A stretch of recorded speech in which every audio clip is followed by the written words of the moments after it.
ইট পাথরে গড়া তিলোত্তমার রাজধানী একটা শিশুর জন্য কতটা অনিরাপদ তার উদাহরণ আরও একবার দেখল নগরবাসী।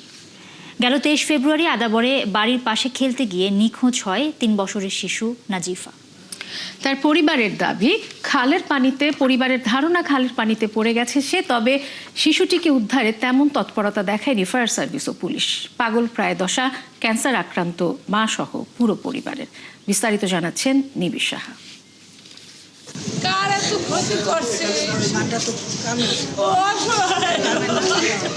মায়ের আহাজারি আর হাহাকার খুঁজে ফিরছে বুকের ধনকে। বেসামাল হয়ে বারবার মূর্ছা যাচ্ছেন ক্যান্সারের শেষ স্টেজে থাকা মা রুজিনা বেগম। গত 4 দিন যাবৎ নিখোঁজ কন্যা। বারবার ছুটে আসছেন রামচন্দ্রপুর খালপারে। জীবনের সবচেয়ে নির্মম বাস্তবতায় দাঁড়িয়ে এই মা। যখনই দরজা একটু ফাঁক পাইবে ওর জন্য এত দরজা লাগাইছিস, একটু কোন রকম ফাঁক পাইছে ও এমন জোর দেয় না। আপনি বড় মানুষ হয়ে আলহামদুলিল্লাহ আমার বাচ্চার লোকে দৌড়ে পারবেন।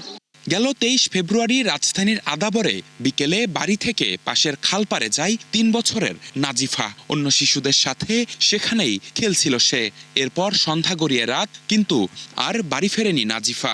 কি করল আল্লাহ, কি করলেন আপনি? মায়ের মতো পুরো পরিবার ভেঙে পড়েছেন এই ঘটনায়। কারোরই কান্নার রোল থামছে না। যে কোনো ভাবেই হোক শিশুটিকে ফিরে পাওয়ার আকুল আকুতি তাদের। আমি ওই ক্যান্সারের রোগী, একটা মৃত্যু পথ যাত্রী মানুষের আমি কি সান্ত্বনা দিব? ওই বাপেই রাখবো, মার কাছে তো দিতে পারে না, মাই তো বুকে নিতে পারে না, বাপে বুকে রাখে।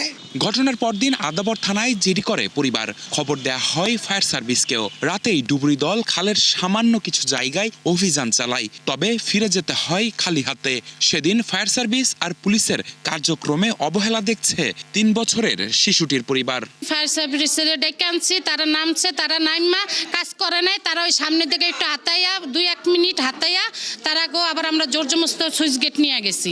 কয় না এখানে নামা যাবে না, পানি আছে, দিনে আসতে হবে, এই সেই। হ্যাঁ কি করলো ওইটা কত আতায়া গেল গা। ওনারা বলতেছে আমরা সর্বোচ্চ করছি। এখন এটা যদি সর্বোচ্চ হয় ভাই, আর তো কিছু বলার নাই। বিষয়টি জানতে আমরা যোগাযোগ করি ফায়ার সার্ভিসের দায়িত্বশীল ওই কর্মকর্তার সাথে। মুঠোফোনে জানান খালে অতিরিক্ত ময়লা থাকায় উদ্ধার অভিযান চালানো সম্ভব হয়নি।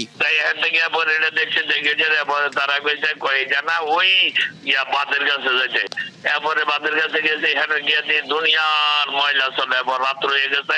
আগে আমাকে টিম গেছে, গিয়ে দেয় তারা পরিষ্কার করছে নাই, তারপরে আমাদের টিম আইসা বসে। আর ছোট্ট শিশুটির নিখোঁজের বিষয়ে এখনো কোনো ক্লু পায়নি পুলিশ। আশপাশে আমরা সাক্ষ্য গ্রহণ করছি। তার পরবর্তীতে আজকেও গিয়েছিলাম ওই ভিকটিমের বাসায়, মানে তার ভাই, তার আত্মীয় স্বজন ছিল, সবার সাথে কথা বলছি। তো ওনারা করলো যে ওনাদের ধারণা যে খালটা ভালো করে করলে, এক্ষেত্রে ফায়ার সার্ভিসের কাজ তো।